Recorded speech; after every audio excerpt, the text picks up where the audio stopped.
ꯑꯍꯥꯟꯕꯃꯛꯇꯗ ꯃꯌꯥꯝꯕꯨ ꯏꯀꯥꯏ ꯎꯠꯆꯔꯤ ꯉꯁꯤ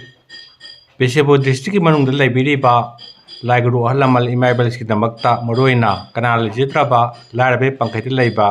ꯃꯤꯑꯣꯏꯁꯤꯡꯒꯤꯗꯃꯛꯇ ꯑꯩꯈꯣꯏ ꯍꯧꯖꯤꯛ ꯑꯣꯜ ꯑꯦꯖ ꯍꯣꯝ ꯑꯃ ꯄꯂꯦꯝ ꯄꯇꯧ ꯁꯪꯂꯦꯜ ꯍꯥꯏꯅ ꯃꯤꯡꯊꯣꯟꯕ ꯁꯪꯂꯦꯜ ꯑꯃ ꯈꯣꯏꯖꯨꯃꯥꯟ ꯑꯃꯁꯨꯡ ꯇꯧꯕꯨꯜꯒꯤ ꯂꯣꯟꯅꯕ ꯀꯔꯛꯇ ꯁ꯭ꯀꯨꯜ ꯑꯃ ꯑꯩꯈꯣꯏ ꯁꯥꯖꯔꯒ ꯍꯥꯏꯕꯗꯤ ꯔꯦꯟ ꯂꯧꯖꯔꯒ ꯃꯐꯝ ꯑꯁꯤꯗ ꯆꯂꯥꯏꯕ ꯍꯧꯖꯔꯦ तसेंना हारिबा पालेम पतो सेनेल हारिबा ओल्ड एज होम असी सीनियर सिटीजन फॉर सोसाइटी बिसेम मखादा रन तौजरगा कोई रेस्टार 2019 कोई 207 अमसुंग 201 अमसुंग 2 दा रेस्टार 107 दा रेस्टार तौजरगा सी मखादा कोई चलाइजरकपनी हौजी हौजी अखोइना ओल्ड एज होम असिदा थांगेना खंजरिबसी पुन्ना कोइगी बेनिफिशियरी यांखैनी नुपाना 30 नुपीना 10 अदुबो हौजिजु फावबदा अखोइ फॉर्म थाजबा हौजरा मतुंग लाइबसी मियोइ 6-3 अखोइदा लाए हाइबगी अखोइदा कंफर्म पिबिरे अदुबो हायमक्तगी अखोइना लैबे याबे खुदोंग चावदो पिजरे कि चपचाबा अखोइ फमुंग फिरोल सिंग चाना थानाबो लोनाबो मेडिकल की डॉक्टर सिंग नर्स सिंग लोनाबो लैरे तसेंना ओल्ड एज होम असी सीनियर सिटीजन फॉर सोसाइटी बिसेमपुरना सोक 2015 हौदुना मंगलाल अमा मंगजरकपा अंगतंग old age home C थमसी हाइबगी पांदमदा थमजरकपदु ngасidi mangphaunare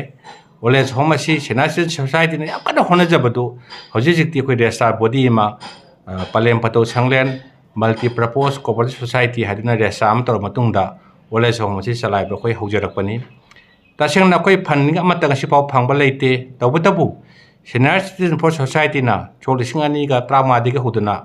every last month of the Sunday degi lupa chaba khagenaraga ngasi phawbada sanglen si oinabu honarapada ahal oiraba sing sei hupu matal lairaba ahalamal sing lupa chaba khagenaraga koi ole somji lingnabu honarakpani do hoji phawbadadi koi pale pado sanglen haina koribasi makhada koi junior habi senior gi mathakta naoiba mi 13 ma hapsinjaraga chen songnu damakta koina committee sematungda hoji phawbada mai pocket ke areba paisa sing habi donate tobirei donate तौर पैसा ngasi फावबदा लुपा लिसिंग अममसी कोई सेना सिंगी मियोसिंग लोइनबो कोई तक्तना कोई खाइरे असि मथक्ता पुजियान चाब मियोसिंगना लुपा लिसिंग मंगा हापजावी 10 हापावी हजि फावबदा कोइ खुद फंगजेबेसे 87000 से कोइ हजिबो फंगजरागा सिगी स्कूल गी से कोइना सेम साबा अमसुंग रेन की पैसा पिर कोइ होना जरैबनी तसिना कॉलेज होम असी कोइ काइदम त लिंखलिनो हाइबा तारगदी ngasi mak कोइ सोसाइटी सिदा ममा मापा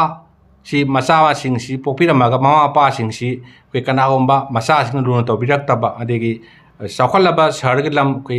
imphal do beya bisemu bajar do beya any jaga da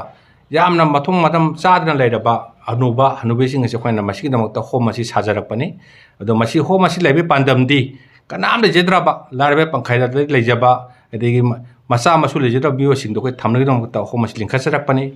tasengna hoji khoigi leiriba capacity ngasai hajibam yankhai adu koi hajiji phawbada mi khradi lakpa hore adu bokoina madu koi horen jingminra si koi phamung phiro lo dedi lejare sakhum lejare pujari lere koi security lere koi sawida lere lo na bo haibise paisa amta nate masana sacrifice tawraga koi home asi hing na bo hona bada mateng pangbirani haduda sothopira balantari ngatani koi mangda lebiriba ai yamba sina koi home asi gi senior for society gi na general secretary aduga koi pale pato seleng na koi president ni do mang koi lebiriba koi rk jamung sina koi gi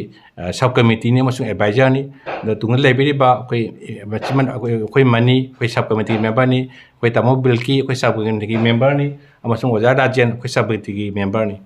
haibasi pula tawjaraga koi praja manipur da lebiriba CEO sing pusian chaurba sing amadi paisa paira miwe kayana leite laig damakta chongthokchereba sungba old age home asi damakta angamba mateng pibireng damakta kwai prim khon joina khurum jari masi